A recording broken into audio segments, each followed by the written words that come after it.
It was Christmas Eve and the entire house glowed in golden warmth. Candles flickered softly on the fireplace mantel, their light reflecting off ornaments that hung like tiny stars on the tall, proud Christmas tree. The scent of cinnamon and baked cookies filled the air. Everything looked perfect, like a painting that spoke of love, wealth, and family. Clara Benson had spent weeks preparing for this evening. Her living room was elegantly decorated, the kind of room that made guests whisper in admiration. Her husband's business partners were due any moment, and she wanted everything to be flawless. To her, appearances were everything. Her little daughter Emily wore a pink dress that shimmered like rose petals under the light. She sat on the carpet near the tree, clutching a small glass ornament that she found fascinating. She didn't understand why it was so fragile, why something so pretty could break so easily. As Clara moved around adjusting ribbons and lights, Emily tried to hang the ornament higher up the tree like she had seen her mother do. Her small fingers trembled as she reached upward. In that one clumsy moment, the ornament slipped and shattered on the wooden floor with a sharp ringing sound. The music stopped. Everyone turned. Emily froze, staring at the glittering shards around her. For a second, she didn't breathe. Then a tiny piece of glass rolled toward her hand, and curiosity, innocent and childlike, made her reach for it. Emily. Clara's voice sliced through the silence. The little girl flinched. "Mom, she began, but before she could finish, she felt a sting. The small piece of glass had lodged into her finger. She winced and instinctively brought her hand to her mouth. That's when it happened. The pain shot through her tongue like fire. She screamed. Her cry echoed through the room, high and heartbreaking. Everyone stopped talking. Clara turned pale, her eyes darting from the broken glass to her daughter's trembling form. "What did you do now?" Clara snapped, rushing forward, her heels clicking sharply on the floor. Emily could barely speak. "Mom, my tongue hurts," she sobbed, her words broken and wet with tears. "Your tongue?" Clara frowned, not understanding. "You could have cut yourself on the glass. Look what you've done." She glanced around nervously, embarrassed. The guests had fallen silent. Some exchanged uncomfortable looks. The perfect image she'd built for this night, the elegant mother, the happy family, the flawless home, was shattering faster than the ornament had. "Go get a tissue," she demanded to no one in particular. "Emily, stop crying, please. You're making a scene." But Emily only cried harder, clutching her mouth. Her small body trembled as she tried to swallow through the pain. Blood mixed with her tears. The room felt colder. Then from the doorway came a voice that didn't belong to the chaos. "Calm, deep, and steady. What's going on here?" Everyone turned. A tall man stood in the entryway, dressed in a navy blue suit, his presence commanding and out of place in the tension-filled room. His name was Michael Sterling, a name most people in the town knew but rarely saw. The Millionaire. He held a small teddy bear in his hands, wrapped with a red ribbon. He had been delivering Christmas gifts around the neighborhood, something he quietly did every year. He hadn't planned to step inside this house until he heard the scream. For a moment, no one spoke. Clara looked stunned. "Michael?" she breathed, trying to force a smile. "This isn't what it looks like. Emily just broke an ornament and got scared, that's all." Michael's eyes didn't leave the child. He knelt beside her carefully, setting the teddy bear on the floor. His voice softened. "Hey there, sweetheart." "May I see?" Emily hesitated. Tears clung to her lashes. She looked up at him, unsure. "It's okay," he said gently. "I won't hurt you, promise." She opened her mouth just a little, and what he saw made his chest tighten, a tiny shard of glass glimmering beneath her tongue. It wasn't large, but it was deep enough to cause her pain every time she tried to move or speak. Clara gasped when she saw it too. "Oh my God," she whispered, her hands flying to her mouth.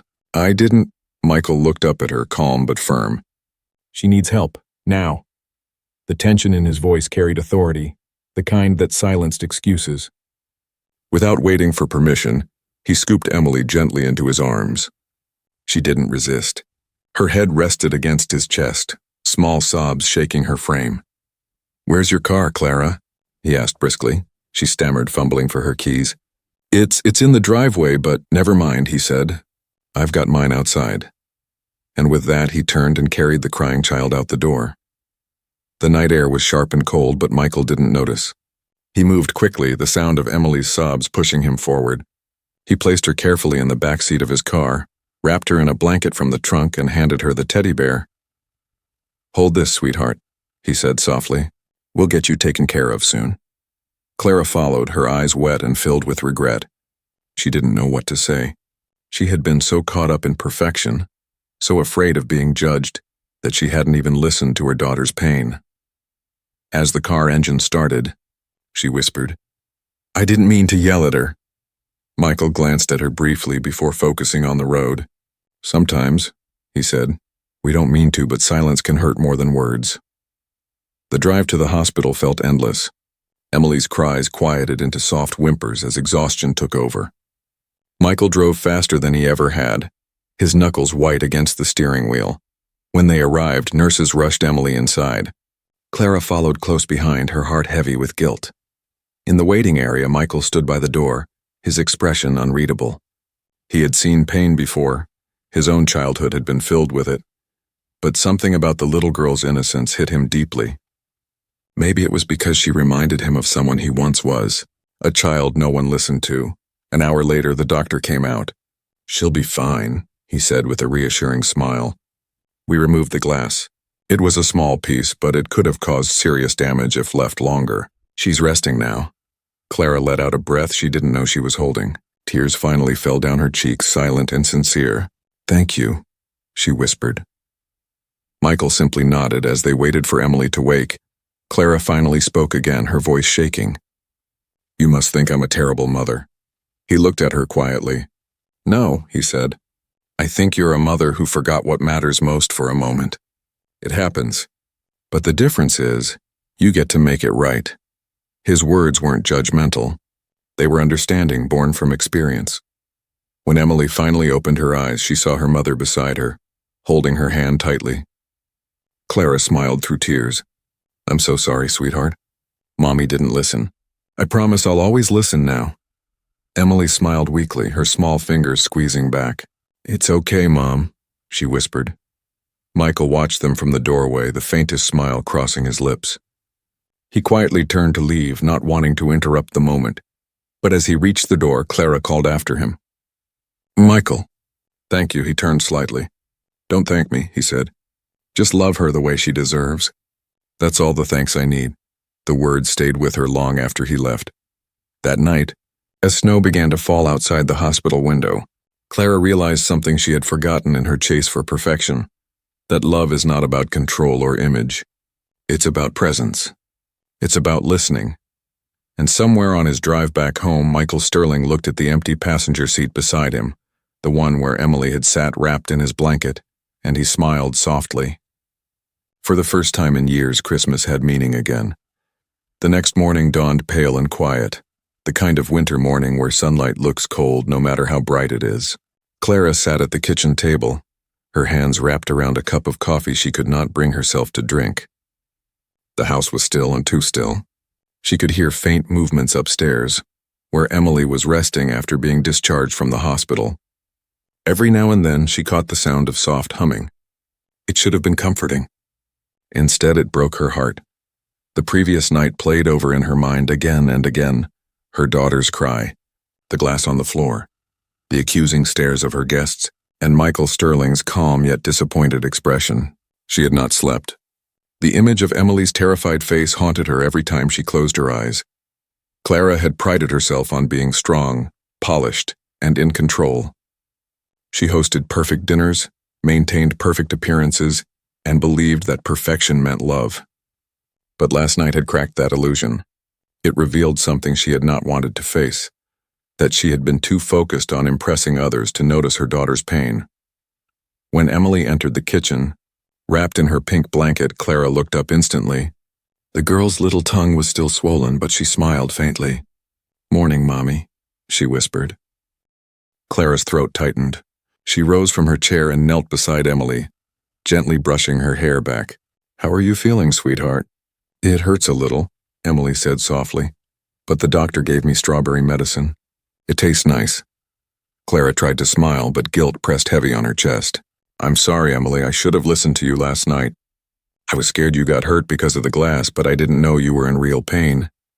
Emily looked down, her small hands fidgeting. It's okay, Mom, I know you didn't mean it. But those words cut deeper than any reprimand could have. Didn't mean it. How many times had Clara said or done things without meaning to? Rushing through work calls, scolding Emily for small mistakes, brushing off her questions just to appear composed. She thought she was teaching discipline. Maybe she was teaching distance. The sound of the doorbell interrupted her thoughts. She hesitated, then went to open the door. Standing there was Michael Sterling, holding a paper bag and his familiar quiet expression. "Good morning," he said. "I hope I'm not intruding." Clara blinked, surprised. "Michael?" "No, not at all." "Please come in." He stepped inside, his presence filling the space with the same calm authority it had the night before. "I brought something for Emily," he said, setting the bag on the table. "Hot chocolate mix and a small Christmas storybook.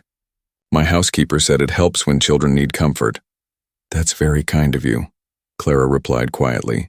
"She's awake. Would you like to see her?" Michael nodded, but before he could move, Clara stopped him. "Wait. I wanted to thank you again for what you did last night. I don't know what would have happened if you hadn't come." He met her eyes. "You don't have to thank me, Clara. You did what you thought was right in that moment. We all make mistakes. What matters is what we learn from them." Clara lowered her gaze. "I thought being strict meant being responsible. But I think I was just scared." "Scared of what?" he asked gently. She sighed. "Of failing. Of not being the kind of mother everyone expects me to be. Of people seeing me as weak." Michael's voice softened even more. "Weakness isn't in caring too much. It's in pretending you don't. Emily doesn't need a perfect mother, Clara. She needs a mother who listens." His words stayed in the air, steady and kind. For the first time, Clara allowed herself to breathe. She nodded slowly. "You're right." Emily peeked out from behind the kitchen door, her big eyes lighting up when she saw him. "Mr. Michael," he smiled. "Hey, little one. How's that brave tongue of yours?" She giggled shyly. "Better. Thank you for helping me." He knelt to her level. "You were very brave, Emily. That's the most important thing." She looked at the paper bag curiously. "What's that?" "Hot chocolate," he said. "The best kind. And a storybook. I thought you might like a bedtime story tonight." Her face brightened. "Can you read it to me?" Clara started to object and she didn't want to impose, but Michael nodded before she could speak. "I'd be honored." That evening, they all sat together in the living room. The broken ornament had been cleaned away, but the memory still lingered. The fire crackled softly as Michael read from the little book, his voice gentle and warm. Emily rested her head on her mother's lap, half asleep, her fingers clutching the teddy bear he'd given her. When the story ended, Michael closed the book and smiled. "See? Even when things break, they can be fixed if there's love." Emily murmured. "Like the glass?" He chuckled. "Something like that, yes." Clara smiled faintly, stroking Emily's hair. "And sometimes people too." As Emily drifted off to sleep, Michael stood quietly and walked toward the door. "I'll be heading out." "Merry Christmas, Clara." She followed him to the porch. The air outside was crisp, filled with the faint scent of snow. "Michael," she said softly, "why did you really come last night? You said you were visiting homes with gifts, but why ours?"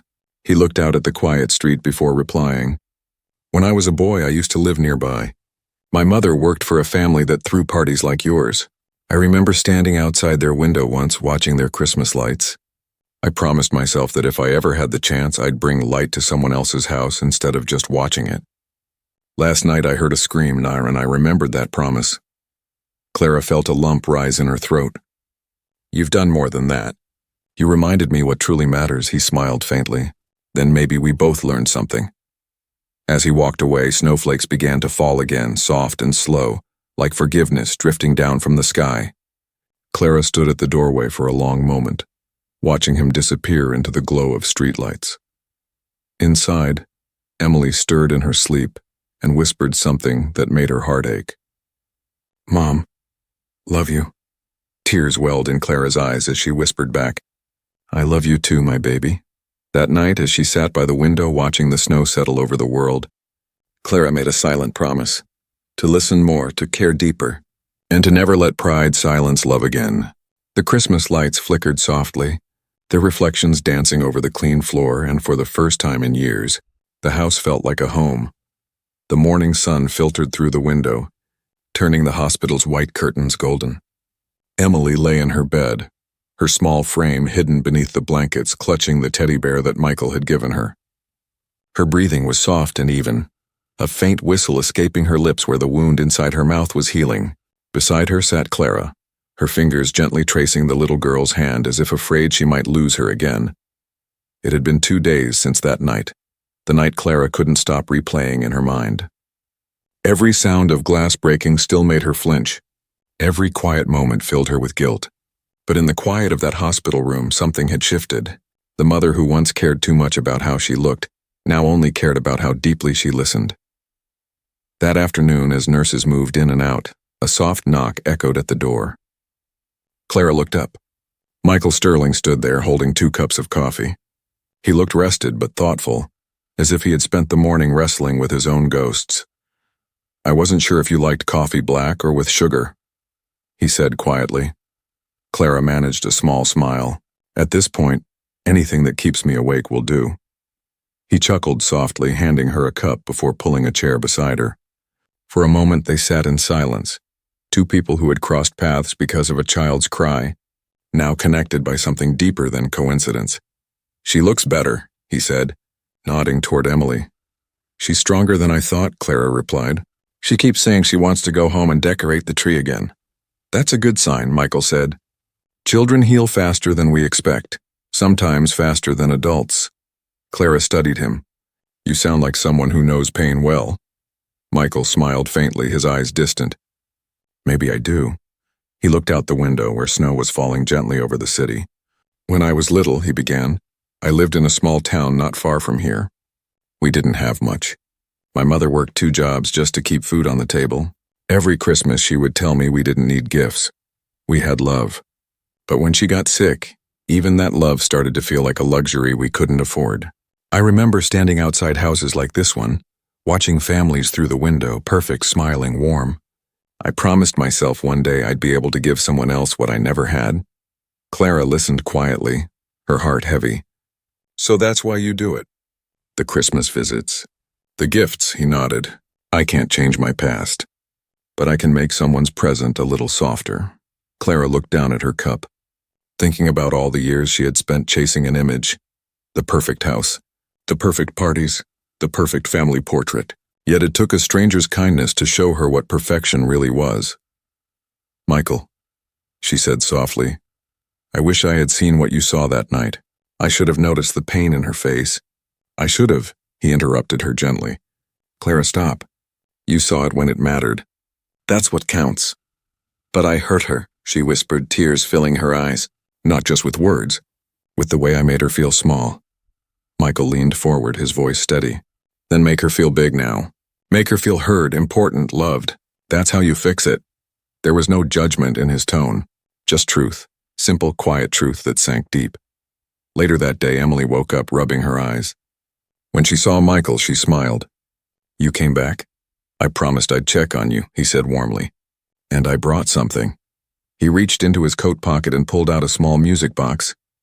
When he wound it, a delicate tune filled the air, soft, nostalgic, and somehow comforting. Emily's eyes widened with wonder. "Wow," she breathed.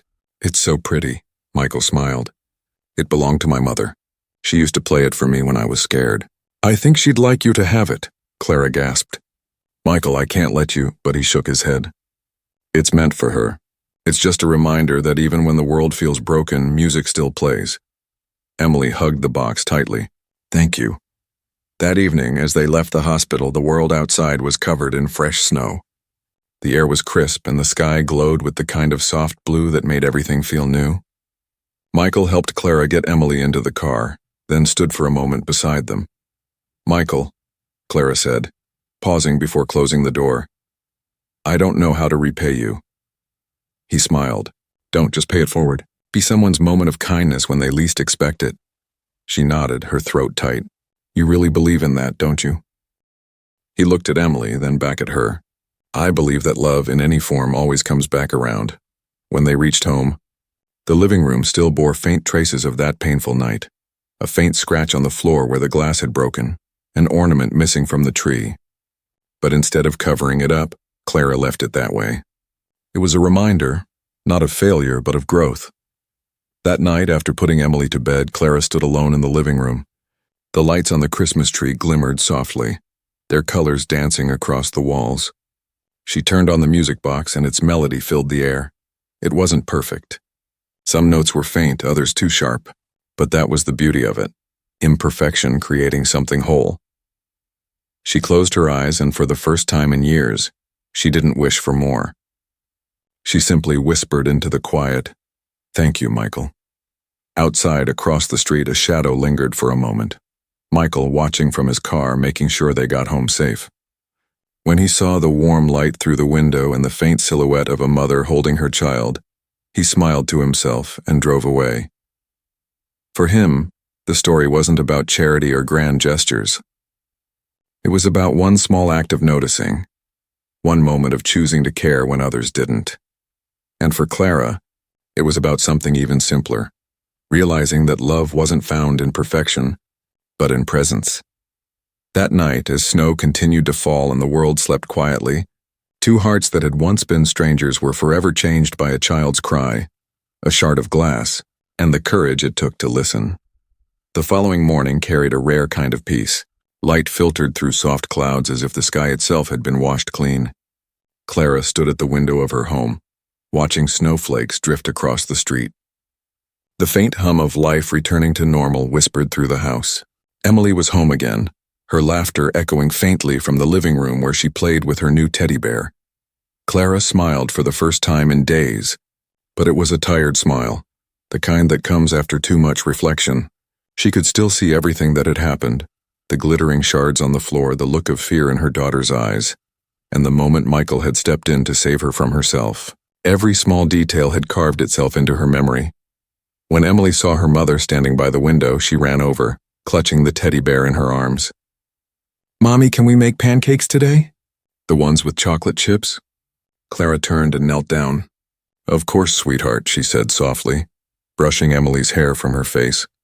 "You can help me this time. But you have to promise not to get any glass near the kitchen." Emily giggled. "No more glass, only pancakes." Her laughter, innocent and pure, felt like music that filled the cracks in Clara's heart.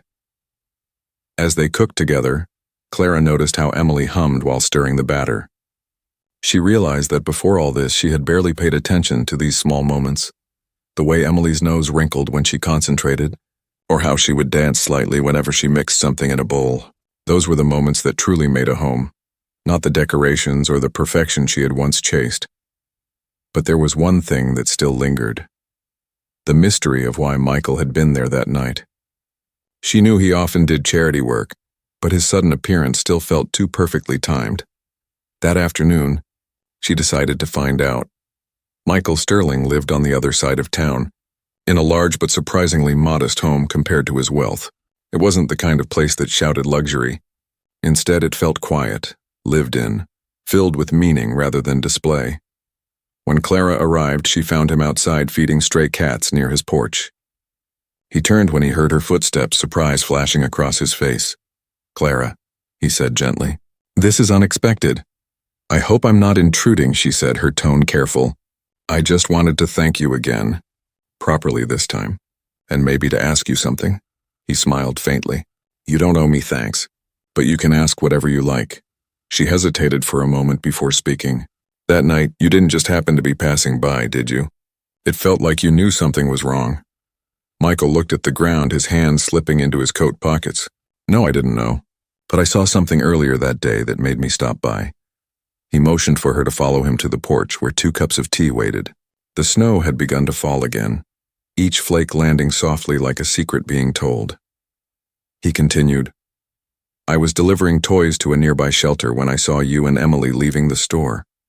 She was carrying a small paper bag, that ornament she broke later, I think. She looked so happy holding it. But then I noticed how quickly you pulled her along. You didn't mean to be harsh. I could tell you were in a hurry." But she looked back at the shop window like she'd lost something. I remembered that look. Clara's throat tightened. "You saw us?" He nodded. "I recognized that look from my own childhood. My mother used to rush me past toy stores saying we couldn't afford anything, It wasn't her fault, but it taught me how children can feel invisible even when they're loved. For a long moment, neither of them spoke. The sound of the snow falling filled the silence. Clara finally said, "I never realized how much she noticed, how much she felt." Michael looked up, his gaze kind but steady. "Children always notice. They just don't always understand. They think it's their fault." Those words cut deep. Clara lowered her head, guilt rising like a tide. "I was so focused on keeping up with everyone else and the guests, the house, the image, that I forgot who I was really doing it for." Michael smiled softly. "Maybe that's the truth in the shards." She looked at him curiously. "What do you mean?" He pointed toward the small scratches on her hands from the glass she had cleaned that night. "You see, every piece that broke reflected something. Not just the ornament, but your expectations. Sometimes things have to break before we can see what they were truly showing us." Clara sat quietly, letting the words sink in. The truth wasn't in the perfection she had built. It was in the pain that revealed her love. Before she left, Michael handed her a small wooden box. "I found this yesterday when cleaning my study," he said. "It belonged to my mother. It's a set of 3 glass hearts. I thought Emily might like one. And maybe you could keep one too." Clara opened the box.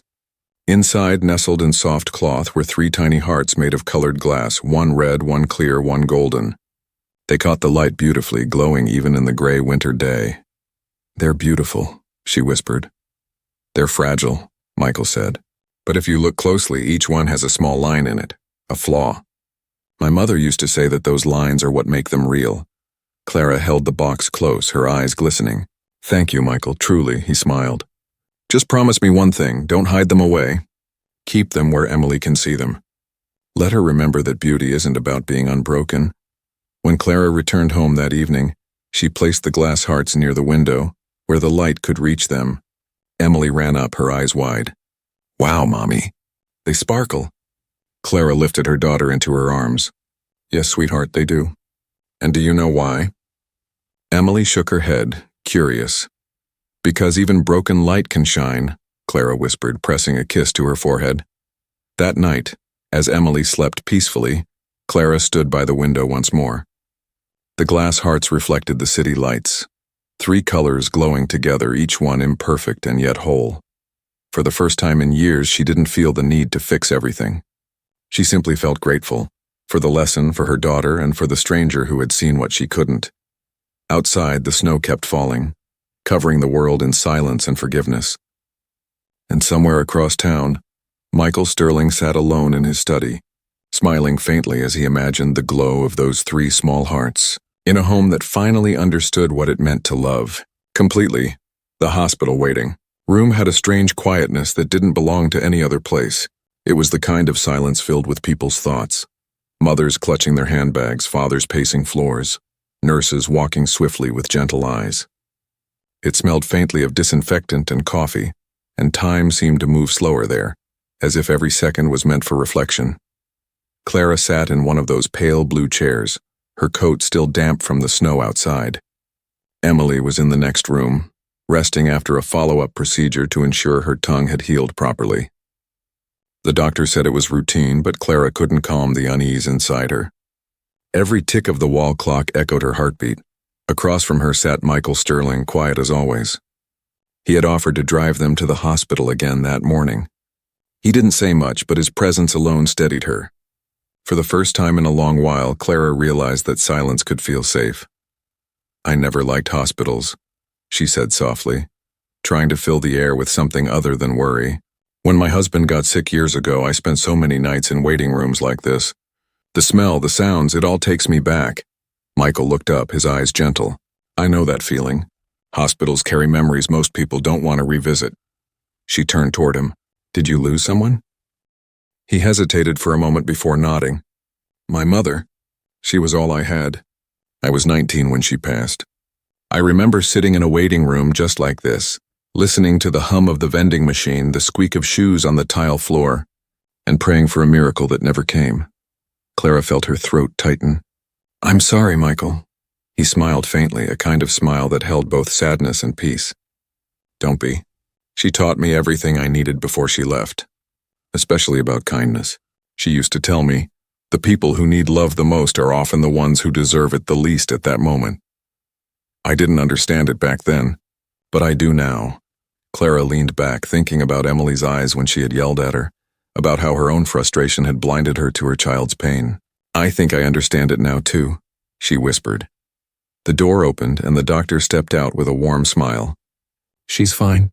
The wound is healing beautifully. You can take her home later today. Clara stood up quickly. Thank you, doctor. Relief flooded her body.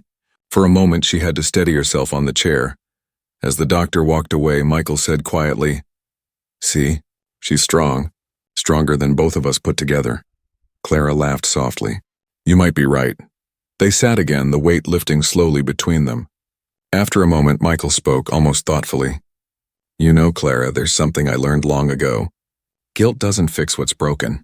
It only keeps you from rebuilding. She looked at him. You mean forgiving yourself? Yes, he said. You can't love anyone fully if you keep punishing yourself for the past. His words stayed with her long after. Later that afternoon, when Emily was discharged, she walked out of the hospital holding both their hands, one small hand gripping her mother's, the other wrapped around Michael's. It looked like a picture of what healing truly meant. When they reached the car, Emily turned to Michael with her bright little voice. Mr. Michael, do you have any kids? He smiled softly. No, not yet. Why not? She asked, genuinely curious. He chuckled. I guess I've been waiting for the right reason to believe in family again. Emily tilted her head. You can be part of ours. Clara's eyes filled instantly. Emily, she began, but Michael simply knelt down, his smile gentle. That's very kind of you, he said. Maybe I already am, in a way. The drive home was quiet but filled with warmth. Snowflakes brushed against the car windows, glistening like small sparks of hope. Emily soon fell asleep in the back seat, her head resting against the teddy bear. Clara glanced at her, then looked toward Michael. She's taken quite a liking to you. He smiled faintly. Kids can sense when someone sees them for who they are. I think that's all they really want, to be seen. She nodded. You're right. I spent so many years trying to show the world how perfect everything was, but I never stopped to actually see my own child. Michael's eyes softened. You're seeing her now. That's what matters. When they arrived home, Clara carried Emily to her room and tucked her in. She watched her daughter breathe, the rise and fall of her chest, and something inside her shifted. She realized she no longer needed anyone's approval to feel worthy. Her purpose was right there in that small bed, wrapped in a pink blanket, dreaming without fear. When she returned to the living room, Michael was standing by the fireplace, looking at the photos on the mantel, pictures of Clara, Emily, and a man who had once been there but was no longer. That's my husband, Clara said quietly. He passed 3 years ago. Heart attack, Michael turned.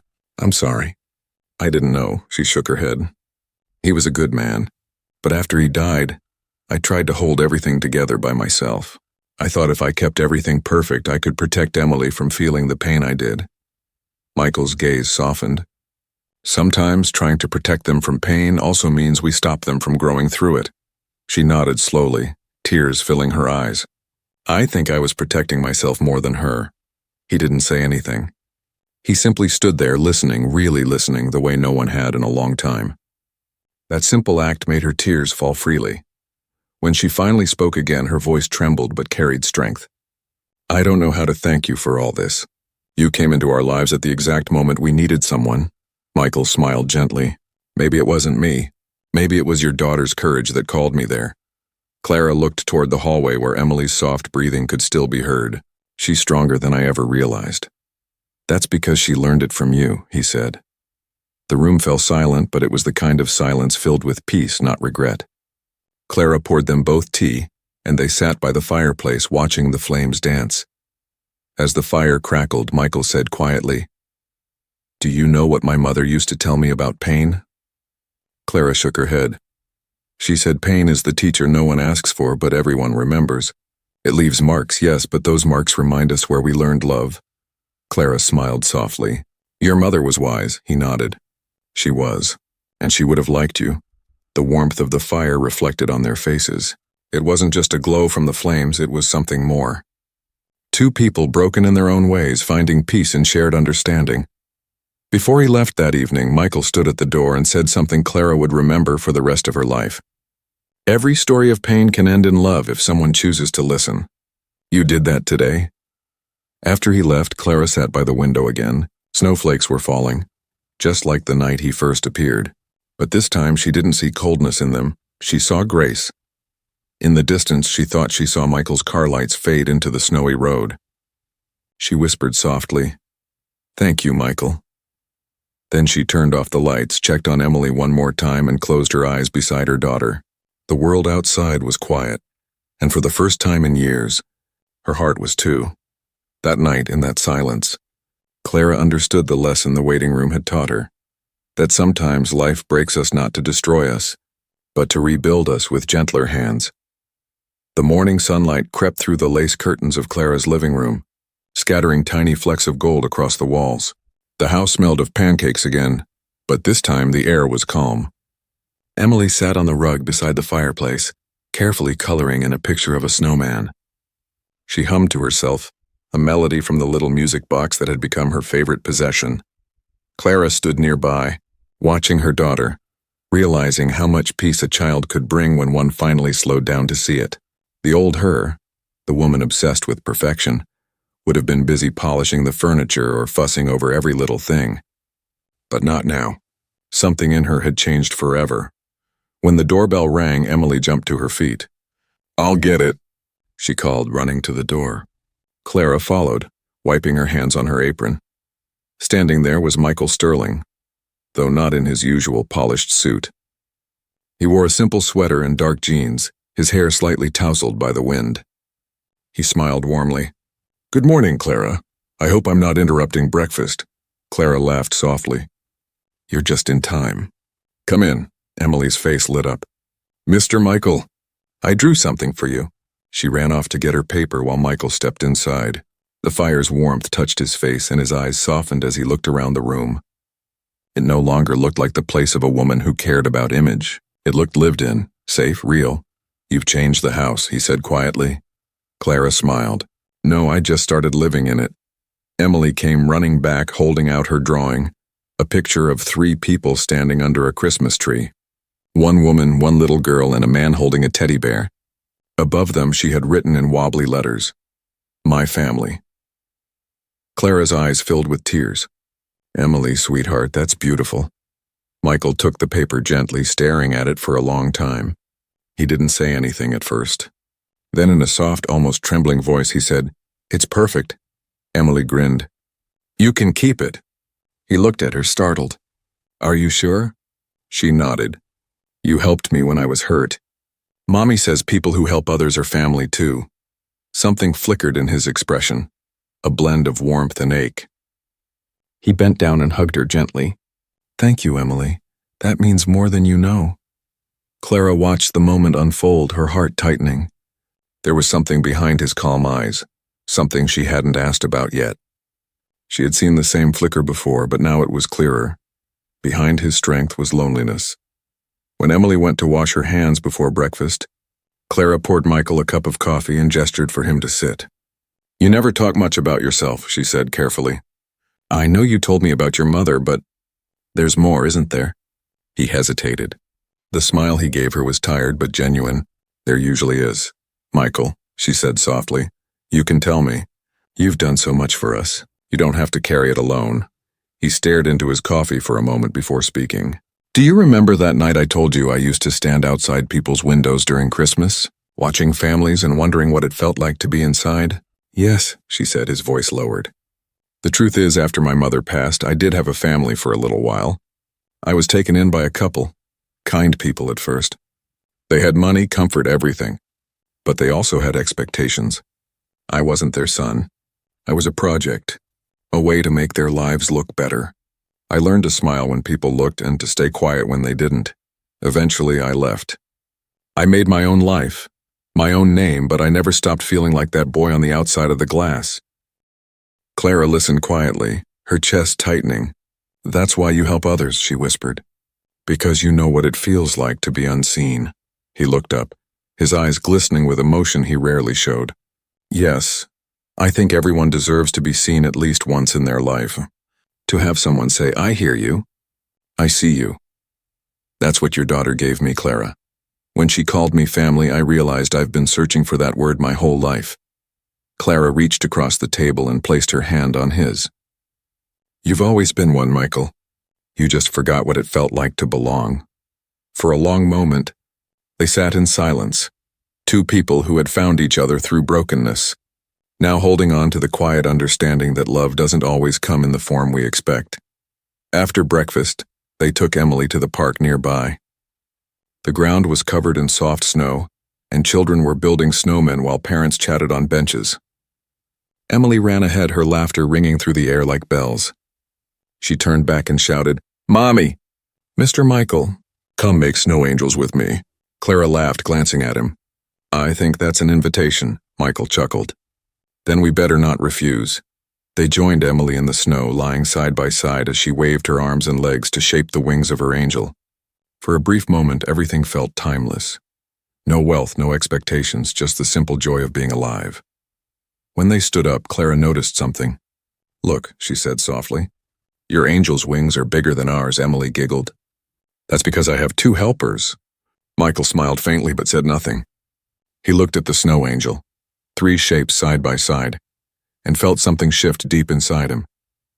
It was the first time in years he didn't feel alone. Later that day, as they walked back home, the sun began to set, casting a warm glow over the snow. Emily held both their hands, swinging them as she skipped between them. "Can we do this every year?" she asked. Clara squeezed her little hand. "Yes, sweetheart. Every year." Michael's voice was soft. "I'd like that." When they reached the front door, Emily ran upstairs to fetch her music box. Clara lingered at the doorway with Michael. The orange light of the setting sun fell across his face, catching the faint glimmer of tears he didn't hide this time. "Thank you for today," he said quietly. "For letting me be part of this." Clara smiled gently. "You didn't just become part of it, Michael. You helped create it." He looked at her for a long moment, the kind of look that said more than words ever could. Then he stepped back into the falling snow. "You two saved something in me," he said softly. "Something I thought was gone." "Then don't disappear again," she whispered. He smiled, the kind of smile that carried hope instead of sorrow. "I won't." And as he walked away into the quiet evening, Clara realized that every person carries secrets, but the most powerful ones aren't about what we hide. They're about what we finally dare to share. That night, as she tucked Emily into bed, the little girl played the soft tune from her music box. "Mommy," she murmured sleepily, "I think Mr. Michael's lonely sometimes." Clara brushed her daughter's hair gently. "He was, sweetheart, but not anymore." "Because of us?" Clara smiled. "Because of love?" As Emily drifted into dreams, the melody lingered in the room. Clara sat by the window, watching the stars glow faintly above the snowy rooftops. Somewhere out there, she knew Michael was looking at the same sky. And maybe, for the first time in his life, he didn't feel like the boy on the outside anymore. A week had passed since that winter afternoon, when laughter filled the park and the world felt whole again. The days leading up to Christmas were gentle and bright, each one carrying a new kind of calm through the Benson home. The once silent house now echoed with giggles, stories, and the sweet scent of freshly baked cookies. The air was different, not because of the decorations or the glittering tree in the corner, but because love, for the first time in years, had settled quietly into every corner. Clara had spent the morning wrapping gifts with Emily. The girl insisted on tying every ribbon herself, even if her little fingers fumbled with the loops. "It doesn't have to look perfect," she said proudly, holding up a crooked bow.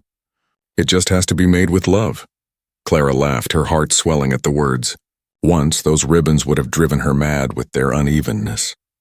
Now they were more beautiful than anything she could have done. "You're right, sweetheart," she said softly. "Love makes everything beautiful." Outside, snow fell slowly, soft flakes drifting like feathers over the rooftops. Clara looked out the window, remembering a time not long ago when this same snow had made her feel trapped, lonely, and cold. Now it only reminded her of warmth, of a night when a stranger had burst through her door and changed everything. There was a knock on the door. Emily dropped her ribbon and ran to open it. "Mr. Michael!" she shouted, her voice full of joy. He stood there holding a small box wrapped in silver paper. His smile was soft but genuine, and his eyes carried that same warmth Clara had come to know so well. "Merry Christmas," he said. Emily leaped forward to hug him. "You came."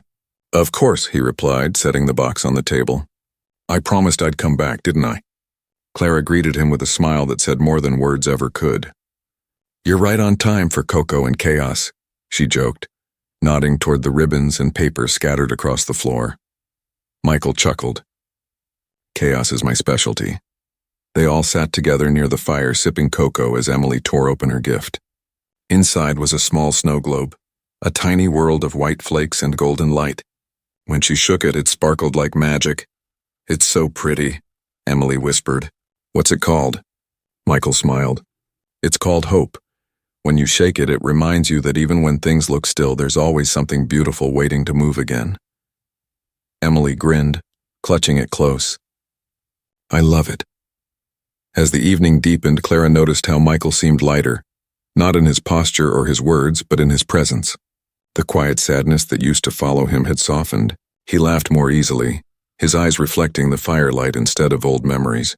It was as if love had quietly melted the ice around his heart. After dinner, they all went outside. The neighborhood glowed with holiday lights, rooftops twinkling in red and gold, windows lined with wreaths. Children's laughter echoed down the snowy street. Michael carried Emily on his shoulders, her mittens waving at every passerby. "Mommy, look! It's like stars fell down to earth." Clara smiled at the sight, her heart full. "Yes, sweetheart. And tonight they're shining just for us." When they reached the park, they found a group of children building a snowman. Emily ran over to help, her joy contagious. Clara and Michael stood side by side watching her.